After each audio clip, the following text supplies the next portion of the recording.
წერალთა სახლში ეთერ სამხარაძე ჭღამაძის სახელობის ლიტერატურული კონკურსის დაჯილდოვების ცერემონიალი გაიმართა. გამარჯვებულები 3 ნომინაციაში გამოვლინდნენ: საუკეთესო პუბლიცისტური, პოეტური და სამხატვრო ნაწარმოები. კონკურსი უკვე მესამე წელია მიმდინარეობს, რომელიც აფხაზეთში ტრაგიკულად დაღუპული პოეტის ხსოვნას ეძღვნება. ეთერ სამხარაძე ჭღამაძე მე-20 საუკუნის მეორე ნახევრის აფხაზეთის ქართული მწერლობის ერთ-ერთი თვალსაჩინო წარმომადგენელი გახლდათ. ეთერ სამხარაძე ჭღამაძე 1928 წლის 11 მარტს ჭიათურის რაიონის სოფელ რგანში დაიბადა, სადაც 17 წლამდე იზრდებოდა. 1966 წელს დაამთავრა სოხუმის მასწავლებლის სახლთან არსებული პედაგოგიური ცოდნისა და ესთეტიკური აღზრდის სახალხო უნივერსიტეტი. მუშაობდა რადიოშიც და გაზეთ საბჭოთა აფხაზეთის რედაქციაშიც. სწორედ ამ გაზეთში 1956 წელს დაიბეჭდა მისი პირველი ლექსი, ხოლო 10 წლის შემდეგ გამოვიდა პირველი წიგნი, რის შემდეგაც არაერთი ლირიკული კრებული გამოსცა. დღემდე უცნობია თუ სად არის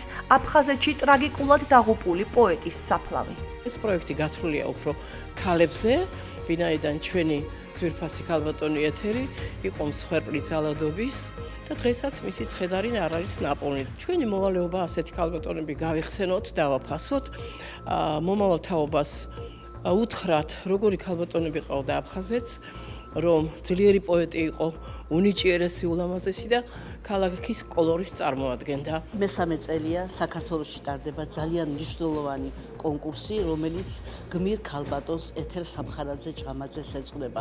ქალბატონი ეთერი აფხაზეთში დაიღუპა გმირულად, ეს იყო გამორჩეული ნიჭით შემკული პოეტი ქალბატონის ნეობით და ის დღესაც სიმბოლო არის ქართველი ქალის გაუტეხელი სულის სიძლიერის წელს მართლაც რჩეული ქალბატონები არიან ჩვენი გამარჯვებულები. არაერთმა წერალმა და მხატვარმა მიიღო მონაწილეობა და საუკეთესოთა შორის საუკეთესო შეირჩა.